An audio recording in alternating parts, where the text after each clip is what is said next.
Hello and welcome. Today we are gonna be I'm gonna be showing off my first ever working magic deck. I hold it in this little carrying case right here, and yeah, I'm gonna be showing you some of the backup engines and stuff I would throw in there as a personal idea. What my commander does is essentially it has lifelink. The deck is built around a lifelink, but here's the fun bit. At the beginning of each turn, at the beginning of each end step, if you gained life this turn, distribute that many +1/+1 counters among any number of other target creatures. It's a 2/2, and essentially you distribute, so you gain like 50 life. You know, you would either, and so you only have 2 creatures out. You can put 25 on one and 25 on the other, or you can put 50 on one and 0 on the other. That's essentially Lathiel, but you can only do that at the beginning of each end step. So, hope you gain life. Also, leave some blockers out. This is a really good deck for blockers. Okay, so some backup engines for this deck is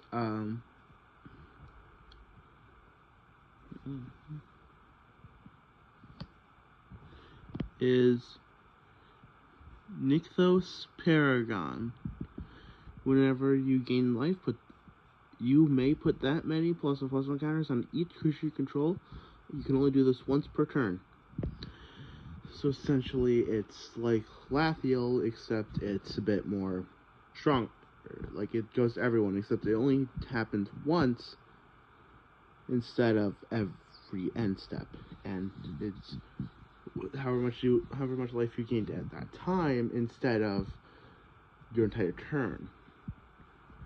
And Trelisara Moondancer. Whenever you gain life, put a +1/+1 counter on Trelisara Moondancer and scribe 1. Essentially meaning, whenever you gain life, place 1 on this, look at the top card of your library. If you like it, leave it there. If you don't, put it at the bottom. That's really it. And you don't even put all the +1/+1 counters onto this. It only does 1 +1/+1 counter for however much life you gained. Not, like, let's say you gained like 500 life. You only put 1 on this thing. But for that one, you put 500 on each creature. That's nuts. Alright, next up are our ETB trigger stuff. So, first one up is Vertisun's Avatar, which basically says that whenever a creature enters, I gain life equal to their toughness. And the next one up is Trostani Selenia's Voice. Basically, instead of, and I can just basically gain life equal to toughness of creatures I control, yada yada yada, except this one has, when this card enters and other cards enter, or, well, when this card enters or another card enters, I gain life equal to their toughness. This one says whenever another creature enters without the orbit, but it has Populate. I don't use it that much, and I probably will never use it in this deck, so that way I can just gain life. It's really just a life gainer. Yeah. Next up on the list is gonna be opponent stuff. Here's 2 staples I would put in this deck. One staple I would put in here is Soul Warden, which basically says whenever another creature enters the battlefield, you gain a life. Essentially saying that if an opponent casts a creature, I cast a creature, or someone in the pod casts a creature, I gain a life no matter what. The other one is Authority of the Councils. This one is only my opponent's stuff. Creatures my opponents control enter tapped. And whenever a creature an opponent controls enters, you gain a life. Essentially saying this: I gain life whenever an opponent casts a creature, making Lathiel do Lathiel stuff. With both of these out on play, I would be gaining 2 life per creature my opponent summon.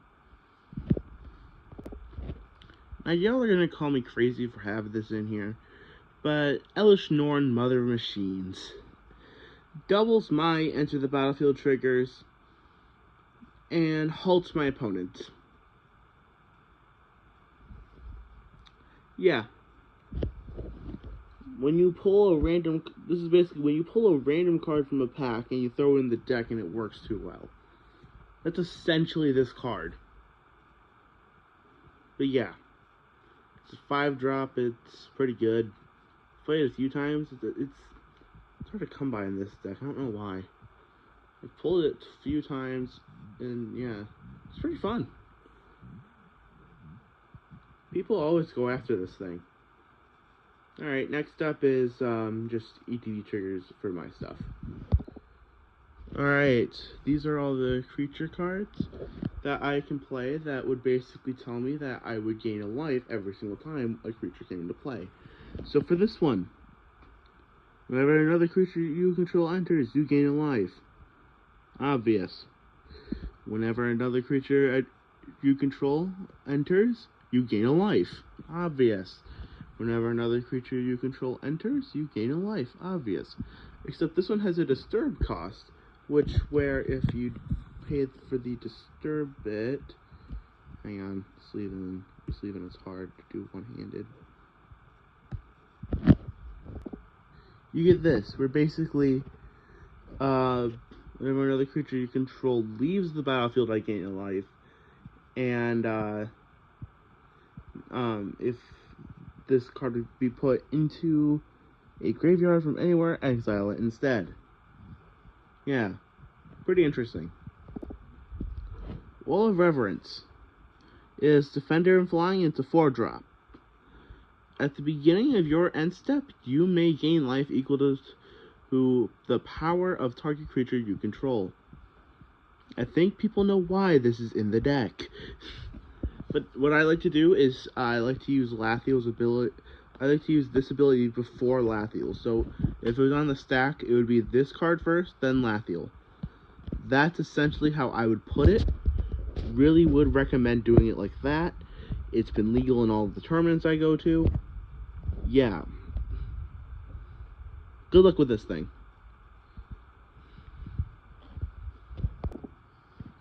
Alright, now the ones that alter the amount I gain. So, Huron of Hope. Flying, if you would gain life, you gain that much life plus 1 instead. It's like Hardy Scales, which yes I do have in this deck, but a bit more simple to understand. You can pay 1 and a white and have Huron of Hope gain lifelink until end of turn. It's not that bad. Angel of Vitality. It has flying. If you would gain life, you gain that much life plus 1 instead.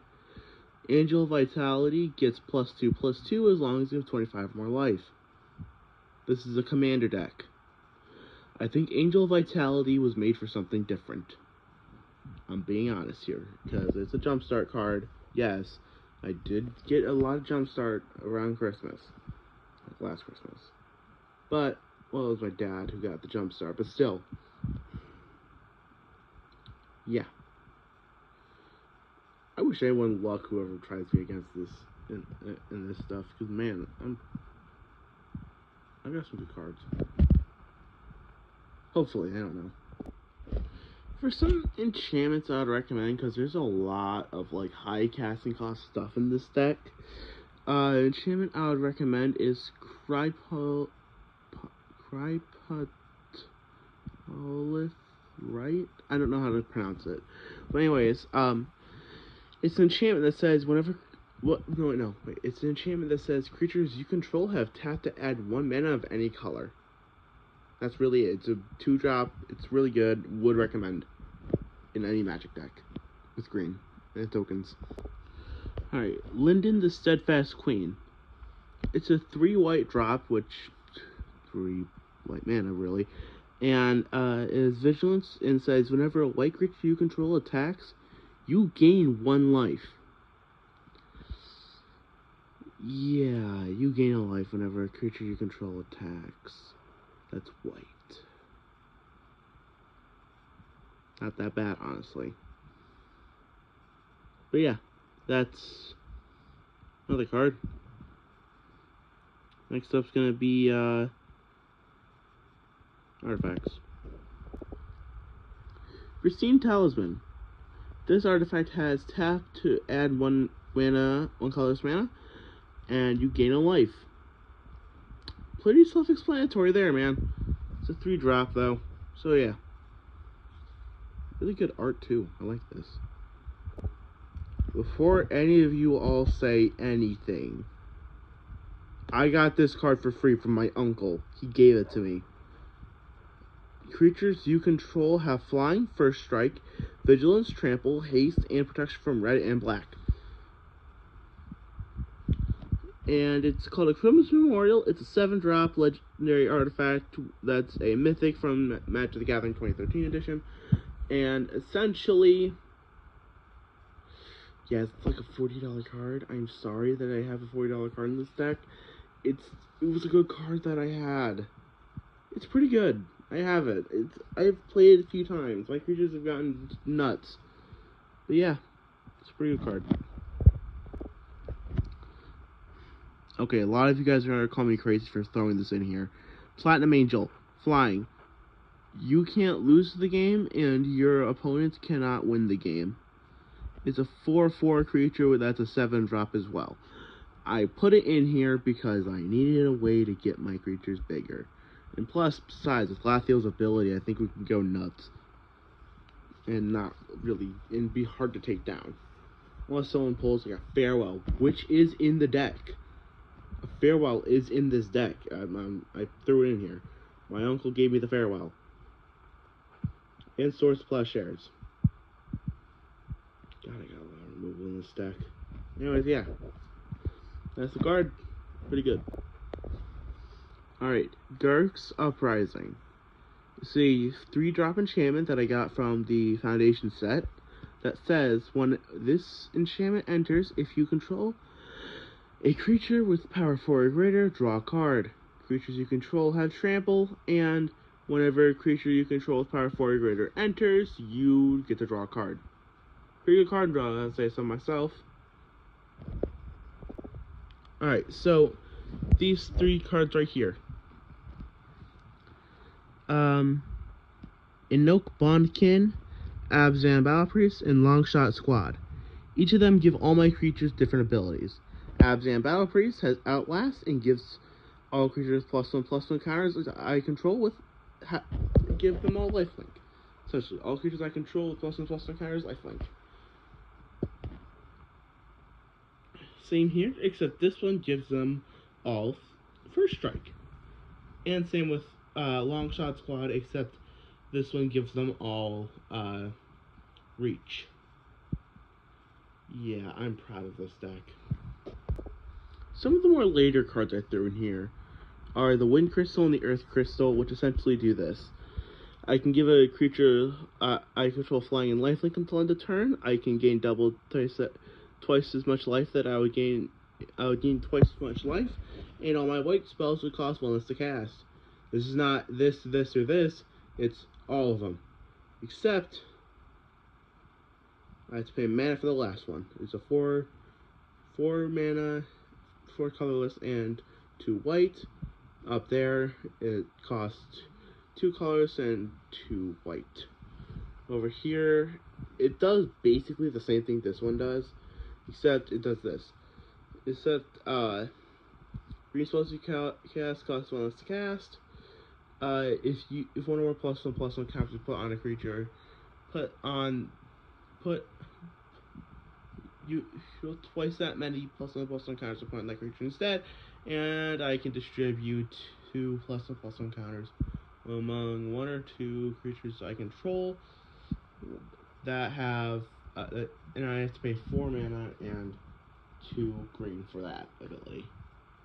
But yeah, those are the 2 latest cards I've added to this deck, and I am not joking when I tell you when I was at my local game store, I was jumping with joy.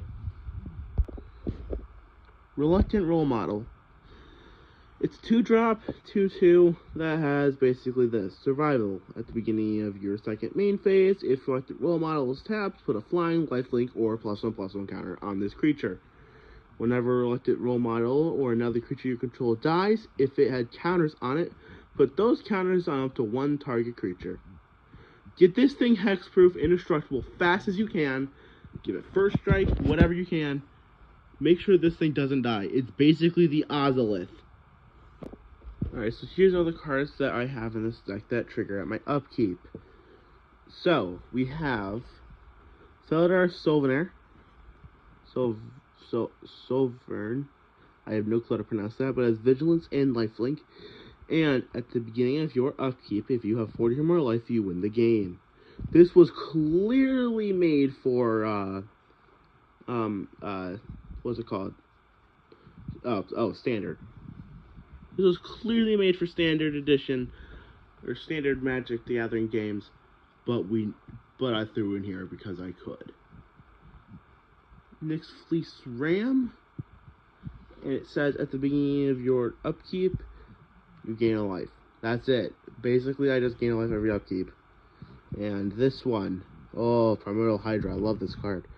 Primordial Hydra enters the battlefield with X +1/+1 counters on it. At the beginning of your upkeep, double the number of +1/+1 counters on Primordial Hydra. Primordial Hydra has trample as long as it has 10 or more +1/+1 counters on it. Yeah, I get bored really fast when building Magic decks, so I throw in some random cards that make it way too good. Alright, time for the cards that I can use for, drawing cards. It's Exemplar of Light, it's flying. Whenever I gain life, put a +1/+1 counter on this creature. Whenever I put one or more +1/+1 counters on this creature, draw a card. This triggers once each turn. Same here, except it's just whenever I put a +1/+1 counter on this creature, I draw a card and it triggers once each turn. And this creature also has Vigilance, which is really cool. And yeah, draw cards. Alright, these are the ones that mess with +1/+1 counters. This one is Hema's Guardian of Arshin. I cannot pronounce that. It's an elephant warrior with basically, this spell costs 1 less to cast for each creature you control with a +1/+1 counter on it. And a creature spells you cast costs 1 less to cast for each creature you control with a +1/+1 counter on it. I essentially play that, get a lot of creatures with +1/+1 counters on it, crap my whole hand out. Essentially what that does. Alright, retreat to Kazandu. I do not know how to pronounce that, but I think it's pronounced Kazandu. It has landfall. Whenever land enters the battlefield under your control, choose one. Put a +1/+1 counter on target creature, or I can gain 2 life. Good Fortune Unicorn. Whenever another creature you control enters the battlefield, put a +1/+1 counter on that creature. And Hard Scales. A lot of Magic players know what this means, but what this does, but if not, I will simplify it for you. If one or more +1/+1 counters be put on a creature you control, that many +1/+1 counters are put on it instead. So let's say you put on 2, you put on 3. Let's say you put on 5, you put on 6. That's essentially what Hard Scales does. It's weirdly worded, so I had to summarize it. A lot of Magic players know what this means, so if you ever need to know what Hard Scales means, that's what it means, but if not, then yeah, whatever. Alright, Sarah Avatar, a Shuffle Titan. I love these. It's a 7-drop, worth it. Sarah Avatar's power and toughness are each equal to your life total. You can see why I put Sarah Avatar in this deck. Sarah Avatar is put into a graveyard from anywhere, shuffle it into its owner's library. I can essentially save my butt with this thing. I've also had it stolen from me before, in-game, not in real life. It's been stolen from me from my board to another person's board with a card. It is so annoying. I had to face up against it. It was weird. I took it out fast. That's it. Alright, Silverback Elder. Whenever you cast a creature spell, choose one. Destroy target artifact or enchantment, or look at the top 5 cards of your library. You may put a land card from among them onto the battlefield tapped. Put the rest onto the bottom of your library in any random order. Or I can get 4 life. That's Silverback Elder for you. And it's his 5-drop. Easy. Guardian Scalelord. He's fun. He has backup, which basically means if this creature enters the battlefield, put another +1/+1 counter on a target creature. If that's another creature, it gains the following abilities until end of turn. That creature that basically gains flying, and whenever this creature attacks, return target non-land permanent from the card with mana value X or less from your graveyard to the battlefield, where X is this creature's power. This is why it's in this deck. Graveyard recursion. So if like any of my combos over there die, bring them back. Now we move to my specialty in this deck, infinite combos. This one is Repleasant Mentor and Famished Paladin infinite combo. Let's start with the first part, Famished Paladin. Famished Paladin doesn't untap during your untap step. Instead, it untaps whenever you gain life. Now pay attention to the color of the card. It's a white card. Watch this now. White creatures you control have tapped, you gain 1 life. So here's how the whole combo works. The Pleasant Mentor needs to be out on the battlefield. This needs to also be out there. Tap it, you gain a life. Then you untap it. You tap it, you gain a life, you untap it. Keep going until you're at like a million life. This is where it gets fun now. So Rocks, Faithbender, Aetherflux, Reservoir, and Purity. Essentially, lifelink, if you gain life, you gain twice as much life. Whenever you cast a spell, you gain a life for each spell you cast this turn. You can pay 50 life. Aetherflux Reservoir deals 50 damage to target creature or player. And Purity, if a spell or ability would deal damage to you, prevent that damage, you gain life equal to the damage prevented this way. When Purity is put into the graveyard from anywhere, shuffle it into its owner's library. Yet another Shuffle Titan. So here's how this entire combo works. So you need at least 51 life for this thing to work. But anyways, use Aetherflux Reservoir's ability. Pay 50 life and you deal 50 damage to target player or creature. Choose yourself as the player. Purity is going to stop that from happening, and you'll gain 50 life instead. But from that happening, from you gaining life, Rock's Faithbender will trigger, which will make you gain 100 life. Keep going until you're at as much life as you want. Then pay 150 life or 200 life, depending on where you are, how many players in a pod you are at. Basically, 50 life per player. Final 2 cards, Spike Feeder and Let It Promise. Spike Feeder basically says it comes with 2 +1/+1 counters on it. You can pay 2 mana, remove a +1/+1 counter from it, and put a +1/+1 counter on another creature. I can either do that or remove a +1/+1 counter from Spike Feeder and gain 2 life. This one says Enchant Creature. Enchanted creature has whenever you gain life, put that many +1/+1 counters on this creature. So essentially remove a +1/+1 counter, gain 2 life, put 2 on that, and then keep going until you eventually have a lot of life and infinite +1/+1 counters. So all in all, this is my deck. Those are the cards I would look out for in this deck. So all these cards right here on the side, and these cards right and this card right here basically is a commander. I look out for all these cards, and yeah, that's it. Later, y'all. Peace out.